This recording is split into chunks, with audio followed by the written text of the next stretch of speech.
legal authority. And who, can you give me an example of who would have rational legal authority? One, okay, and here you go, your president, okay? Now, remember earlier in the term we talked about how religion and economics and the politics controlled everything, so that the people did what they were supposed to do because the religion says, look, you're going to be rewarded in heaven, etc., etc., etc., etc. And then we turn around, at one point, somebody says, well, why are we using this? Because we moved into the rational era, where people started challenging the things that religion said were basic truths. And when they started challenging them, that's when they decided that maybe we should start electing our officers for whatever reason, okay? Now, so when we start electing people, that's a rational way, because we're looking for certain qualities. We want to put some clamps and dampers on the amount of power this person has and for how long. Okay?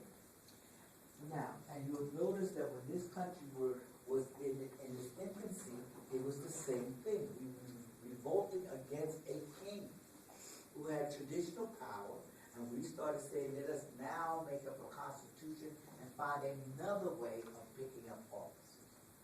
Okay? Or I want to say official. Okay? Now, that's two forms of power. Now, notice that they're all built on social relationships. And then we have a third form of what we might call legitimate power, and that's charismatic power. And what is charismatic power? And how does it come about?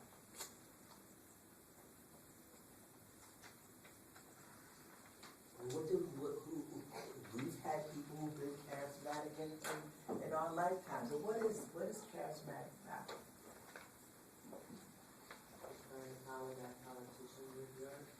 I don't know that that's charismatic. That is probably more rational power. When we say that this leader is charismatic, what do we mean? I'm sorry. He leads or she leads by way of themselves, their own personality. They can convince people to do things. They don't have any power otherwise. They might have what you might call referring power or something like that, but these are powers that they come about because they start saying, look, this is not the way things should be. It should be like this or that or whatever. And so you come up with leaders like that, and this happens all over and in all different spheres. Okay? One could argue very readily that Gandhi was charismatic. He had no power. Notice that he wasn't an elected official. They had elected officials, okay? But they couldn't do it because Gandhi would say something else. Look at that when we celebrate Dr. King. He had no power. He was a charismatic leader. Okay? He led because people started listening to him. Okay? When you go back in your religion and you look at people like Jesus, that was charismatic. Okay? He persuaded people that this is the way you should do things. That's his charisma. And so now this functions over time because in different places people are charismatic.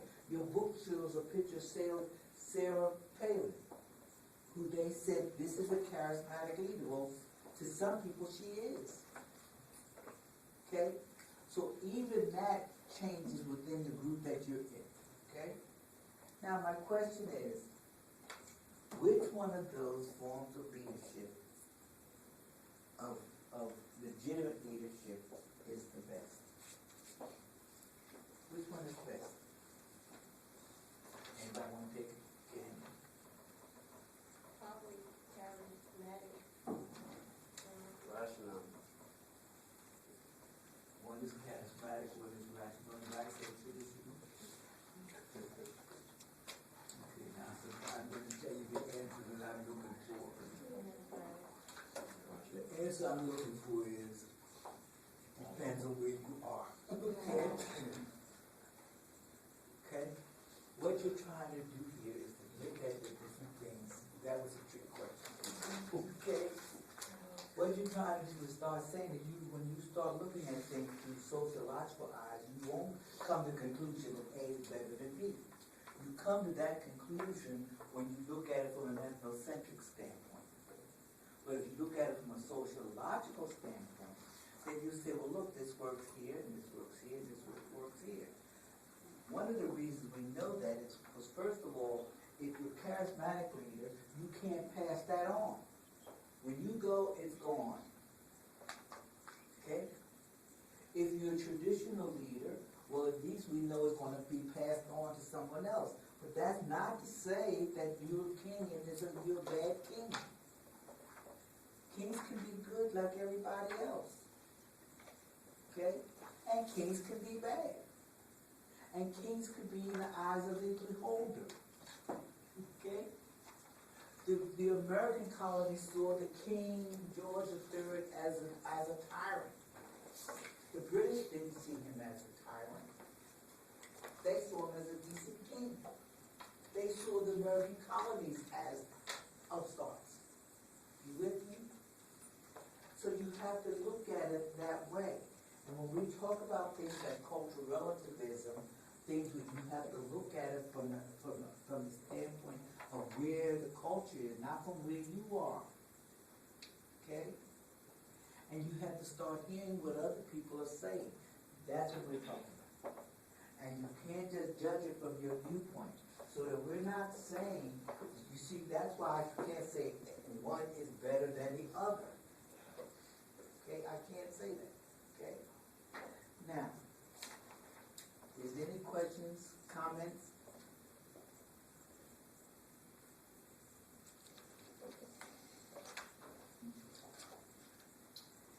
Now, notice, again, that we say that power is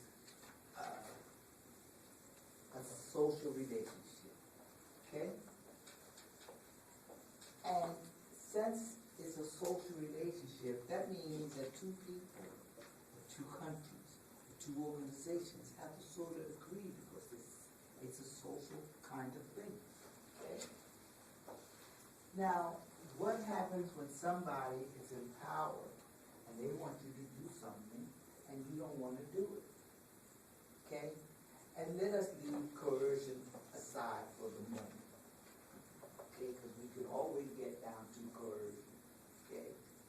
And it always amazes me that some people, when they get to that point, they would even go and let people kill them. You notice how many times we've had people in power that could just say, line up, if you're going to go in front of a firing squad and everybody dutifully goes over here and gets killed. Okay? You ever notice that? I mean, it's mind-boggling how people at some point can overcome your will. Okay? Or they can take a whole group of people and put them in, and because they've got 3 guns, and you know they're going to kill all 500 of us, we're going to stand there and let them mow us down instead of charging them. I don't know what brings that phenomenon about, but it happens. Okay?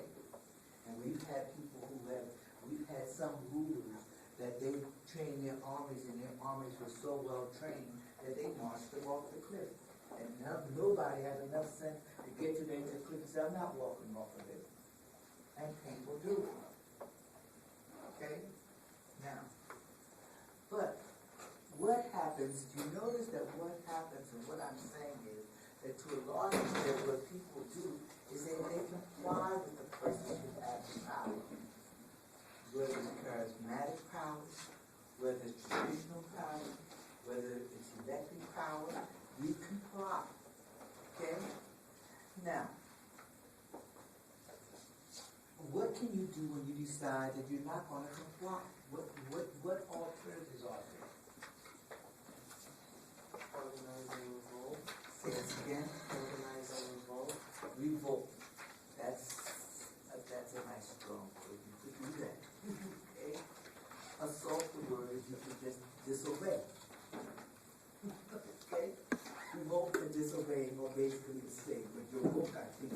uses the non-compliance of disobedience, okay?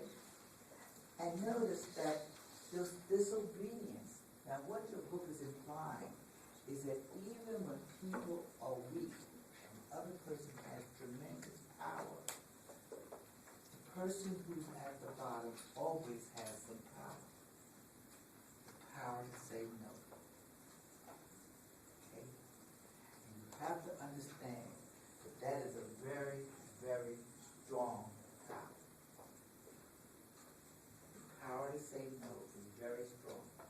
Now, there's certain ways that people go about saying no. Okay? Now, you will notice that throughout history we've had people who have revolted. Okay? We've had slaves in the time of Roman times. You see pictures like every now and then they'll show a picture called Spartacus. Spartacus led a slave revolt. Now historically you don't grasp that. Okay? But what that was the slaves, remember they used to take the slaves, they would capture people in war, or you're born a slave, or so you're a slave, and they teach the people how to fight in their arena, okay? And the only way you survive is if you kill the other person, okay? Or if you put up, if the fight was so good, then they would say, well, both of them deserve to live. And you will see that when you watch those pictures, they do this and they do that. This meant let them live, this meant kill the person. Right? Remember those little symbolic things? That's what they're talking about. And you will notice that when the slaves went up to get ready to fight, because they would put on these little tournaments and all the people would be in their arena, and they would get up in front of the Caesar and tell him, "Hail Caesar, we who are about to die, salute." Yeah. And they would do that, knowing that they were about to face death. And the only way they weren't going to die is if they killed them first. Okay? And so you will see that all the time. And people paid them to do that. And sometimes, if you were very lucky, then you would manage to go to the arena 8 times and kill 8 people, then they might say you no longer have to fight, and they would grant you freedom. Okay? Now these are things that we do. Okay? But at one point, somebody says, I'm not killing this person. Okay? I don't believe in killing people. And I'm not going to kill this person. He is my friend. The next thing you know is that there's a whole revolt that took place. Okay? Now, it turns out that the revolt had an unhappy ending from our standpoint, the way Hollywood would make it. But the point is that they explain how it happened, and how people get into these subterfuges, and how the economics of the situation took over. But this was a charismatic person. Spartacus was charismatic. Okay? And he could bring all the slaves out. When you looked at the slaves in this country, the same thing happened. When you hear stories about Nat Turner's rebellion, that's what they're talking about. Somebody is disobeyed. Okay? Now, you don't put any credence to that, and everybody's not brought up in this culture, but that's what they're talking about. Okay? Now, and you will note that the people in power really are frightened about people rebelling. That is strong. Okay? Now, what happens is that you could do that. And that sometimes, I think I should mention that sometimes even when